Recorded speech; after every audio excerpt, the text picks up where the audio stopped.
Hello investors, स्वागत है आपका कॉन्सेप्ट वेल्थ में। मेरा नाम है दिलजीत एंड आज हम बात करेंगे म्यूचुअल फंड मैडनेस के बारे में कि म्यूचुअल फंड्स के इसमें क्या क्या चीज़ें आप ध्यान में रख के इन्वेस्ट करेंगे और वो इन्वेस्टमेंट पे आपको अच्छे रिटर्न्स मिल सकते हैं।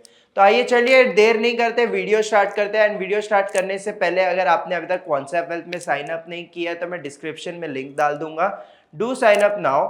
जैसे ही आप साइन अप करेंगे तो आप आपके म्यूचुअल फंड्स में एक अच्छी जर्नी आप स्टार्ट कर देंगे, क्योंकि इसमें हमारे पास जो क्वांट मॉडल्स के जो टूल्स है उसके बेस पे आप यहाँ पे अच्छी एंट्री पॉइंट्स ढूंढ सकते हैं स्कीम्स में, परफॉर्मिंग स्कीम्स को फाइंड आउट कर सकते हैं, उसमें इन्वेस्ट कर सकते हैं एंड आपकी जो स्कीम्स है जो वर्क नहीं कर रही है उससे आप रिडीम भी कर सकते हैं।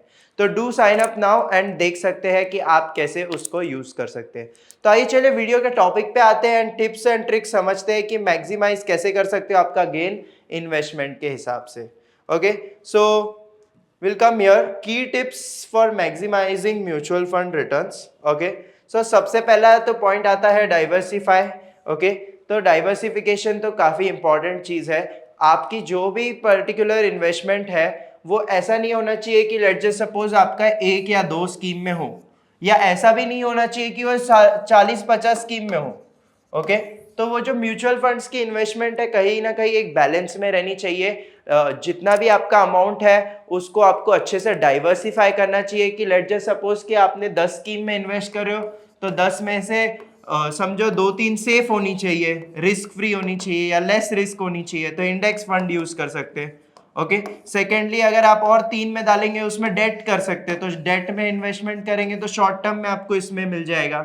देन मेनली आपका आगे का जो मेन इंपॉर्टेंट क्या है आपका ग्रोथ के लिए है, तो 4 आप ग्रोथ के लिए रख लेंगे, राइट। तो इसमें आप ग्रोथ पे इन्वेस्ट कर सकते हो, तो large cap funds and somewhat like that ऐसे वाले जो फंड्स है उसमें आप इन्वेस्ट कर सकते हो और ऐसे डाइवर्सिफाई कर सकते हो आपका portfolio, right. Then next point comes की keep an eye on the expense ratio. देखिए एक्सपेंस रेशियो काफी इंपॉर्टेंट चीज है, आपको शॉर्ट टर्म में कहीं ना कहीं आपको कम लग रही रहेगी, बट कंपाउंडिंग की बात करें तो इन्वेस्टमेंट के बाजार में एक्सपेंस रेशियो का जरूर ध्यान रखिए कि जो अगर आप एक्टिव स्कीम्स ले रहे हो, ओके, सो एक्टिव स्कीम्स में आपको ज्यादा ही रहेगा expense ratio. So expense ratio के हिसाब से एक्टिव स्कीम्स भी इक्वल रखिए और साथ में पैसिव भी इक्वल रखिए, तो एक बैलेंस बना रहेगा, ज्यादा आपको एक्सपेंस रेशियो नहीं आएगा।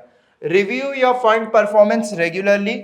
जैसे मैंने कहा कि आप कॉन्सेप्ट वेल्थ यूज करके आप उसको रेगुलरली मॉनिटर कर सकते हैं कि वो हम बेंचमार्क की तरह निफ्टी को मानेंगे एंड निफ्टी के सामने आपकी फंड कैसे परफॉर्म कर रही है, you can check out with our application. Okay, set long term investment goals.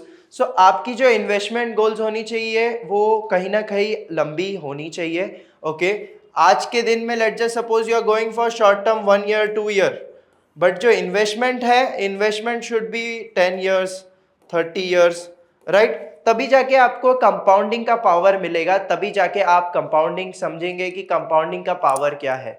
So investment करते जाइए, लॉन्ग टर्म इन्वेस्टमेंट करते जाइए एंड धीरे धीरे आपको वो वेल्थ आप ग्रो कर पाएंगे। ओके, जैसे मैंने कहा डाइवर्सिफाइड रहेंगे तो यहाँ पे आपको ज्यादा ये नहीं है कि you can liquidate also, but लंबे टर्म के लिए स्कीम्स में इन्वेस्ट करके रखिए, होल्ड करते जाइए स्कीम्स, ताकि आपकी जो ग्रोथ है, वेल्थ की ग्रोथ है, वो अच्छी खासी होते रहे, right. And don't try to time the market. तो आपको ऐसा जरूरी नहीं है कि बाजार जब सबसे लोएस्ट रहेगा या सबसे हाईएस्ट रहेगा तभी जाके आपको एंट्री बनानी है। आप डिसेंट साइज पे एक एंट्री बना सकते हो और उसके बेस पे आपकी जो भी एंट्रीज रहेगी स्कीम्स में वो कहीं ना कहीं एक बैलेंस आउट रहेगी।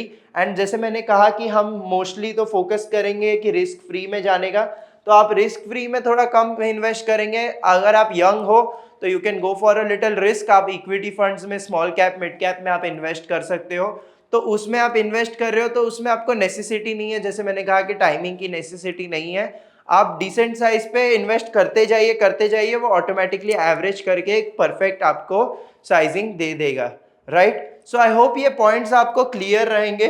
ओके, मेरा मेन आज का ये इन्वेस्टमेंट का मोटो यहाँ पे यही था कि आप जब इन्वेस्ट कर रहे हो तो यहाँ पे ये चीज का ध्यान जरूर रखिए कि आप उसको डाइवर्सिफाई कर रहे हैं, लॉन्गर टर्म के लिए सोच के इन्वेस्ट कर रहे हैं एंड जो भी आपकी इन्वेस्टमेंट है वो एक तरह से सेफ इन्वेस्टमेंट हो, right. So I hope you like the video, thank you guys for watching and do like and share.